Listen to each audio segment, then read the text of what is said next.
My name is Aaron Jacobs, and I have been employed at Dollar Tree for the past 5 years. It's not the kind of job you would expect to have interesting stories to tell, stocking shelves, helping customers, and occasionally dealing with some weirdos. Everything was pretty routine until the night that changed everything. It was a calm Tuesday night, and an hour before closing, the store was almost completely empty, save for a few regulars, and the hum of the A's. My coworker Lisa and I completed our routine aisle sweep to make sure everything was in its proper place. The fluorescent lights overhead created an unsettling sense of stillness. I saw a shopping cart parked in the center of the seasonal aisle as I was walking by. At first glance, it appeared to be loaded with the typical Dollar Tree staples: cleaning, supplies, canned food, and some inexpensive decorations, but first of all, something about it felt off. The cart was meticulously organized, with Campbell's soup cans stacked in a neat pyramid, dish sponge packets perfectly aligned, and Christmas decorations that looked like they had been put together by someone with an eye for detail. Then there was the smell. I called out to Lisa, and she came over, wiping her hands on her apron. "What's up? Did anyone leave this?" I pointed to the cart, and Lisa shook her head. The smell was subtle but distinct, like wet soil after a heavy rain. "It's been dead in here all evening. Most likely someone who just left without buying anything, so maybe I." As part of closing, we're supposed to check the security cameras to account for anything left behind. So after Lisa and I finished the sweep, David, our manager, was already there reviewing the day's sales. "Hey David, could you pull up the footage for the seasonal aisle?" I asked, but I couldn't get rid of the uneasy feeling that was creeping up my spine. This strange cart. On the left, David arched his brow behind him, but he didn't protest. He then rewound the video to an hour before closing, and as we gathered around the tiny monitor, the cameras captured a woman entering the business at either 8 or 10 p.m. At first glance, she appeared to be just another customer strolling through the aisles at a leisurely pace, with shoulder-length brown hair, a blue jacket over a plain white shirt, and one of those reusable shopping bags we sold for $1, the kind with the corny Dollar Tree where everything's $1 slogan on it. She didn't seem to interact with anyone or act unusually, but then at 8:40 she paused in the seasonal aisle, and we watched as she carefully loaded the cart with things, straightened the tinsel, and adjusted the cans. She then hesitated for a few seconds, standing motionless with her back to the camera, and then she abruptly vanished. "What the hell?" Lisa whispered. David played the video again after rewinding it. I speculated that she might have walked out of frame, but even I didn't believe it. The same thing happened. She was there 1 minute, and then she was gone. We kept a watchful eye on the end of the seasonal aisle as David moved to the next camera location, but she never showed up to check the exits. "David," Lisa said, "retrieved the tape of the emergency exits and front doors, and we looked at each frame, but she was not seen exiting the business at 8:43 p.m. Every time, something further bizarre occurred. The store's lone camera went dark for 3 minutes, and when the video came back, the cart was completely loaded and sitting in the aisle, but the woman had vanished. Although he didn't seem persuaded, David whispered as Lisa drew closer to the screen. "Glitches don't arrange carts." David determined that we ought to examine the store once more before we parted ways before shutting up. The air felt heavier as I moved down the aisles, as if the temperature had fallen a few degrees. Lisa went to the supermarket department, David to the stockroom, and I went back to the seasonal aisle. In the solitude, every creak of a shelf sounded like a gunshot, and my footsteps resonated strangely. The cart was gone when I arrived at the seasonal aisle, so I froze. "Lisa, David," I called out, "are you guys moving the cart?" And got no response. I took out my phone to text Lisa, but before I could write anything, I heard the faint squeak of cartwheels slowly. I turned around and the cart was at the end of the aisle, motionless, but I swear it hadn't been there just a second before. The cart's contents had changed. Instead of cans, decorations, and sponges, there was a heap of dirt, and on top of the dirt was an old, faded picture frame with a black and white image of a family, a woman, a man, and a young girl. As I got closer, my heart was racing, and the odd, earthy smell was stronger than before. I felt a chill go down my spine as I stared at the picture because the woman looked eerily like the one in the video. Then, I heard a soft, raspy voice ask, "Do you like my cart?" directly behind me. I spun around, but no one was there, and I don't remember much. Lisa and David then discovered me sitting on the floor in the middle of the aisle, shaking and unable to speak. We called the police, but they found nothing, no dirt, no cart, and no picture frame. I still can't describe what happened, but I could see the terror in David's eyes when he told us to stay quiet about it, because he didn't want stories to spread. I try to stay away from the seasonal section whenever possible, but if you ever find yourself there, I occasionally hear the faint squeak of cartwheels moving on their own late at night when the store is quiet. If you encounter an abandoned cart while shopping at Dollar Tree, do yourself a favor and leave it alone. You never know who or what might return for. While most of the shelves were stocked, there were always a few things that seemed to go quickly. It was just another ordinary night at Dollar Tree. The store was almost too quiet. Others enjoy the holiday-themed decor or the dreadful deals in the toy section. Having worked the night shift for more than a year, I had witnessed my share of strange things, but nothing could have prepared me for what transpired that evening. My name is Adam Mitchell, and I work as a night cashier at this Dollar Tree in the middle of nowhere, USA. The wall clock was ticking. As the clock approached 11 p.m., a few lingering customers were still pacing the store, half-heartedly searching for last-minute items they most likely didn't need. Jenny, the assistant manager, and I were the only ones remaining to tidy up the Adam mess. "Over there, you see that person?" Jenny's voice broke the silence. She stood close to the door like a knife, her gaze fixed on the person pacing in front of the registers. "What guy?" I looked up from the register. Jenny gestured toward the aisle at the back of the store where the cleaning supplies were kept. The man who was simply standing there holding the balloon wasn't even a special event. My eyes squinted. I could barely make out his shape in the dim fluorescent light, but something about him seemed off. He was tall, too tall for a guy standing, in a Dollar Tree wearing a dark hoodie that swallowed his body, and the red balloon in his hand was certainly not one of the regulars. As I made my way to the front of the store, Jenny shook her head, saying, "I don't know, Adam. I've been watching him for the last 10 minutes and he's not buying anything, just standing there staring." When I got to the front of the store, I immediately recognized Adam, who was standing motionless as if he didn't even know how to move. This figure didn't belong. His face was covered by the hood, but his eyes were cold and lifeless, as if they were staring right through me. The balloon didn't make sense. It wasn't appropriate in a store like this where everything was inexpensive and cheery. Trying not to lose my cool, I approached him and said, "Hey buddy, can I help you with something?" Sounded a little shakier than I intended, and he just kept staring ahead.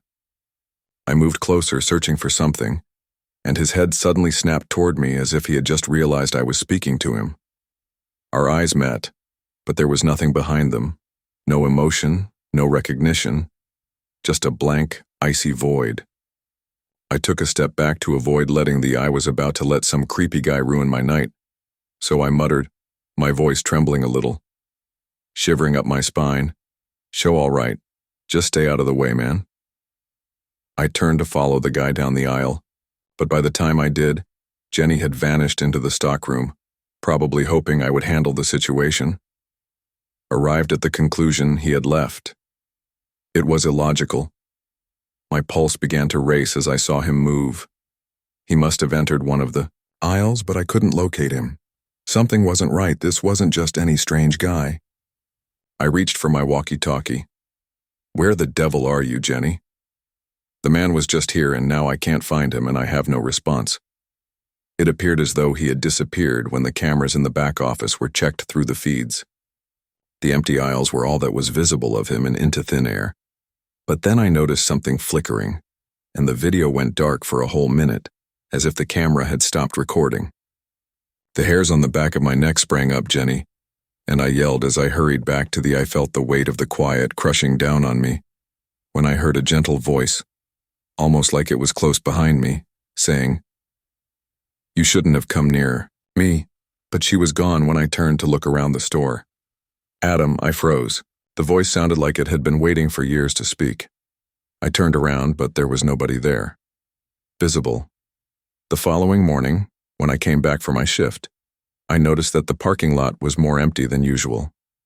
I quickly grabbed a red balloon tied to my car's antenna and yanked the string off, trying to ignore the knot that was tightening in my stomach. I had half expected to see the guy again, but I didn't. The air was still cold and there was no sign of life. The remainder of the shift went uneventfully and I couldn't find Jenny. I tried calling her, but her phone went straight to voicemail. A week later, the manager called me into his office, Adam, and asked me what had happened last Friday night. I threw it in the dumpster in the hopes that it would go away, but I couldn't get rid of the feeling that something was watching me every time I turned around. Someone had complained about you, and I wasn't sure how to explain what had happened or how to tell him about the man with the balloon and the voice in the dark. The clip of the disappearing, I left the workplace feeling like I was going mad, despite my best efforts to remain composed. I haven't seen the man since that evening, but occasionally when I'm out on foot I might hear a faint voice, no more than a whisper, or catch a glimpse of a red balloon floating in the corner of my eye as I walk down the aisles. Remember me. I have no idea who Adam was, but I do know that you should never, ever allow your curiosity to rule you, especially in a store like Dollar Tree. Do yourself a favor and leave the store if you see someone holding a red balloon. Don't interact, I promise. You don't want to find out what kind of thing comes after you. That Thursday night at Dollar Tree was uneventful as usual. An uncanny yet soothing rhythm filled the store as the familiar hum of fluorescent lights buzzed overhead, and a subtle smell of old cardboard and cleaning supplies permeated the air. I was only thinking about...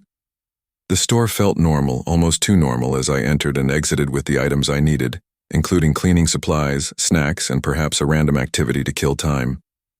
The aisles were quiet except for the occasional employee restocking shelves, but as I turned down the frozen food aisle, I sensed a slight change in the atmosphere.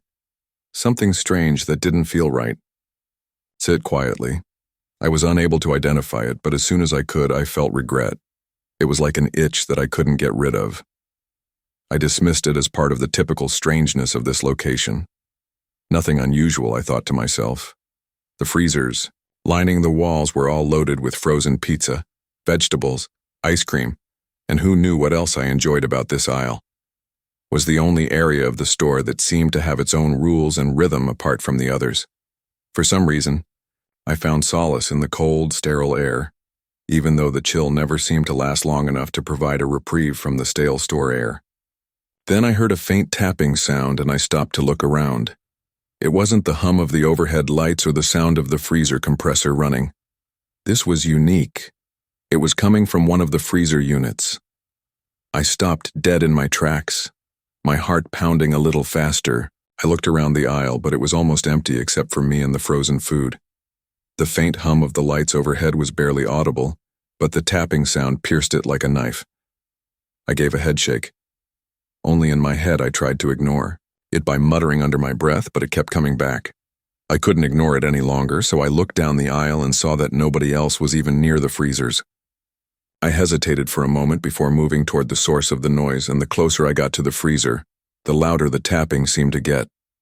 My heart pounded in my chest, and I started to perspire coldly. The nape of my neck, the freezer, was at the end of the aisle, standing motionless and silent except for that damn tapping, which almost seemed to be waiting.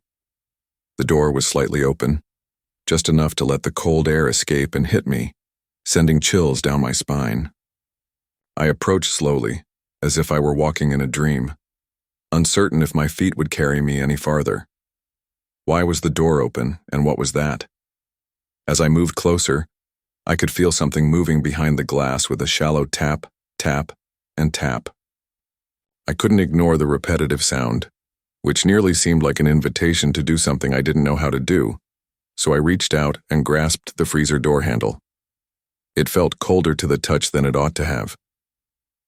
I pulled, but the door remained in place and I felt a wave of panic come over me. My heart hammered in my ears, blocking out everything save the tapping. I pulled it hard once more, and it opened with a spooky creak.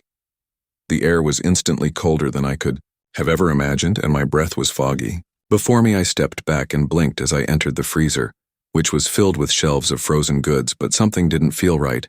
The air was biting at my insides, and the freezer wasn't just cold, it was freezing. Then, there was a word etched into the thick layer of frost inside the freezer door. Not just the slight scratches of someone attempting to make a mark. This was intentional. The handwriting was jagged, ragged, and desperate. The words were almost readable, yet they were enough to make me shiver. I'm stuck. My breath is stuck in my throat, and my blood is frigid. What the devil was this, and why would someone have written that here before I could understand it? The knocking resumed. Faster, louder, tap, tap, tap. My hands were shaking, my eyes were wide, and I slammed the freezer door shut before staggering back. I was going crazy. Are you okay? I glanced over and saw a Dollar Tree employee. I managed to point to the freezer and say, "Someone's been trapped in there, you need to check it out." But she looked at me like I was crazy. "It's probably just some ice buildup or something. That freezer is old and it makes weird noises," she said, standing in the aisle looking irritated as if I was wasting her time. She dismissed. Ively shrugged. "I'm busy, so please gather your belongings and wait in line." "You're okay. No, you." But I wasn't done. I marched back toward the freezer, my fingers itching to open it again to show her I wasn't crazy. When I got to the freezer, I grabbed the handle and discovered the door was completely shut. No frost, no message, just a normal one.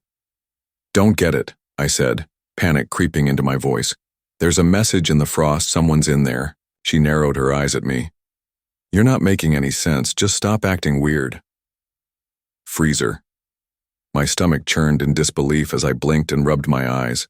When I pulled the door open again, I saw the same frozen food, nothing out of the ordinary, and I looked around to see if anyone else had noticed, but the aisle was once again deserted. The other patrons had vanished, leaving only the hum of the fluorescent lights in the background. The employee looked at me blankly and said, "You should probably leave. We don't need you making a scene." I shivered and said to myself, "I swear to God I saw it." Frozen in place, the freezer was quiet. The hammering had stopped, and the air was warm once more, almost oppressively so. But as I turned to go, I heard the tiniest taps, tap, tap, tap again, and something in my stomach told me that this was not the end of it. Though I couldn't bring myself to go back and look at whatever was in that freezer, or whatever message I had seen, I couldn't get rid of the feeling that something was watching me, and that the store was concealing something. Perhaps it wasn't just the freezer. Perhaps it was everything. I left the store and I heard the tapping once more, but it was softer this time as the door closed behind them. "Me," I sighed as I pulled Charlie's hand to stop him from running ahead like he always did. "Mom, can I get a toy, please?" he begged. The Dollar Tree parking lot was half empty, with a few beat-up automobiles parked haphazardly across the broken asphalt. His voice was full of eagerness. I looked down at him and his face brightened as if it were Christmas morning. He was 6 years old, full of energy, and unstoppable when it came to the toy aisle. I whispered, "We'll see," knowing full well that it always meant yes when he entered the shop. As usual, the bright fluorescent lights and subtle cleaning solution odor hit me. Dollar Tree was our go-to store. It wasn't much, but it was inexpensive, and for a single mother struggling to make ends meet, that was what was important. I called after Charlie, but he had already left when he wrenched his hand away and ran into the toy aisle to wait for me. The sound of his sneakers squeaking on the ground, I picked up a basket and tossed in a bundle of sponges. A few paper towels as I made my way to the location where I'd last seen him. The store was less crowded than usual. A youthful pair was giggling next to the sweets area, and an elderly woman was stooped over the greeting cards. "Charlie," I said. "Don't worry just yet, Mom." His voice came back from a few aisles over, and I let out a breath and shook my head when I saw him. He was crouching in front of a shelf with a plastic dinosaur in one hand and his plush bear in the other. The bear was worn out and mended in a few spots, but it was still his favorite appearance. "I got the T-Rex I wanted, Mom." He chirped his little face, and I grinned in spite of myself. "All right, buddy, you can get it. but only if you stay, where I can see you." He turned back to the shelf, beaming, and I walked a few feet away to get some detergent. I could still hear him muttering to himself about which dinosaur was the coolest. But then the store became too quiet, Charlie. I called out, but I didn't get a response, so I set down the detergent and turned back to the toy. "Charlie." My chest clenched when the aisle was empty. I called louder and sharper this time, but nothing happened. I started to go more quickly, examining the next aisle before the next. "Where are you, Charlie?" Then I noticed his bear, which was lying on the floor in the center of the aisle with its ear patched up, turning to face me as if to make fun of me. Stomach ached, Charlie. A tall, broad-shouldered man wearing a dark hoodie and a baseball cap was approaching the front of the store with Charlie, my legs in his hand, as I yelled and grabbed the bear off the floor. My heart was racing and my breath was coming in short gasps. I spun around, scanning the aisles, and that's when I saw him.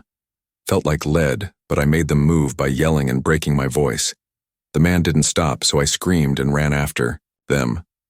My vision blurred with anger as Charlie looked back at me, his face pale and confused, and he called out in a weak, frightened voice. The man tightened his hold on Charlie's hand and dragged him faster toward the doors.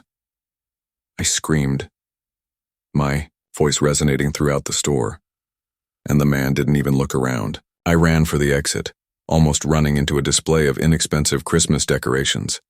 As I ran past the cashier, a teenage girl wearing headphones, she looked up in bewilderment. I screamed, pointing at the man as he pushed through the automated doors, and she simply... The man was walking toward an old sedan parked at the edge of the lot, Charlie struggling in his grasp. I roared, running as fast as I could, and the man stopped, turned slightly, and for the first time I saw his face. My breath caught in my throat. I stood there wide-eyed and frozen outside the parking lot stretched out before me.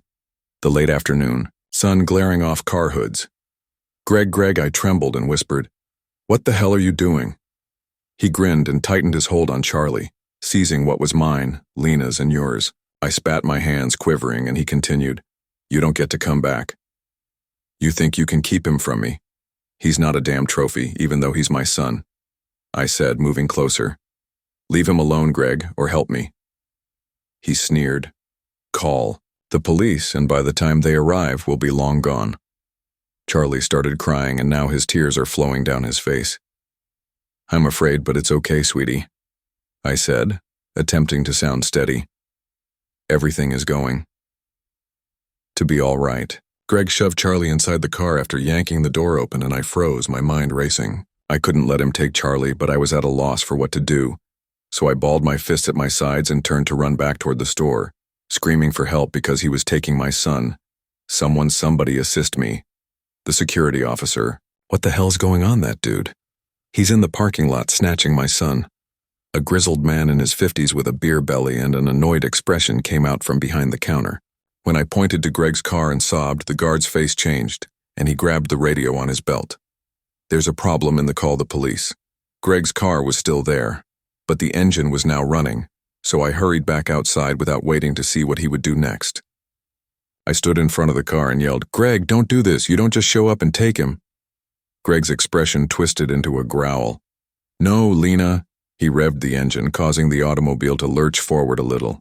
He yelled and slammed, his fist against the driving wheel behind me, and I heard the far-off wail of sirens, but my knees gave way and I stood my ground. Greg's eyes flitted in the direction of the sound, and for a split second I saw him hesitate. "Please, Greg," I begged, my voice shaking. "Don't do this. Don't ruin his life." Listen as his jaw tightened and his grip on the wheel relaxed as he looked back at Charlie, who was crying in the back seat. Then, in a fit of rage, he slammed the car into reverse and drove off, leaving the tires screeching.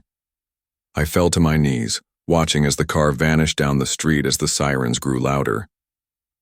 A few moments later, 2 police cruisers pulled into the lot, and I whispered, "He's gone."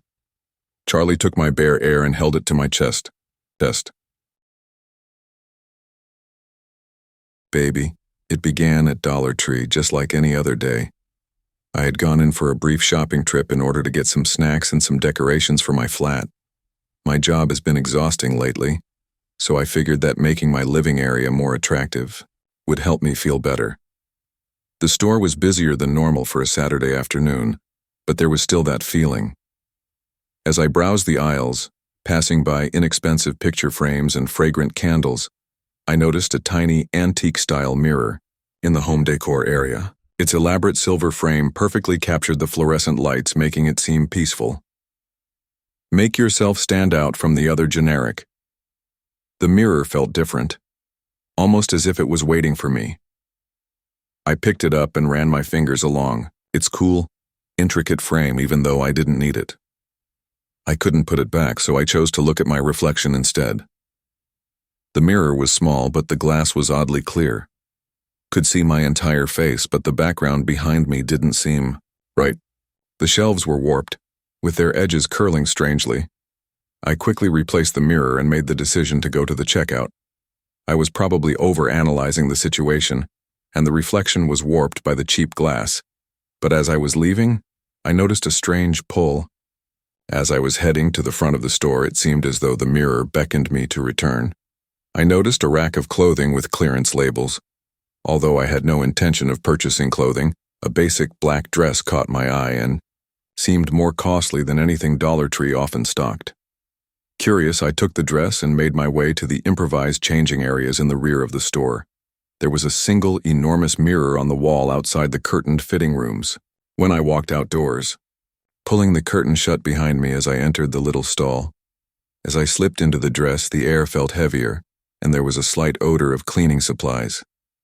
At first, everything appeared normal when I looked at the mirror, but then I noticed a shadow moving behind me in the reflection.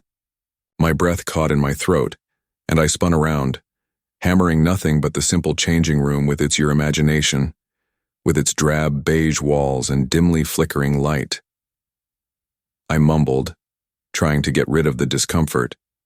But when I looked back at the mirror, the shadow was there once more, but this time it was motionless, standing just behind me. The figure wasn't clear, but its contour was obvious, so I froze, my mind racing. A tall, slender individual with eye called out, trembling, "Who's there?" as their head tilted unnaturally to the side. I reached out to touch the mirror, half expecting my fingers to go straight through the glass, but it was freezing. I took a step back, trying to convince myself that it was a trick, perhaps a smudge on the glass, but I knew deep down that it wasn't me.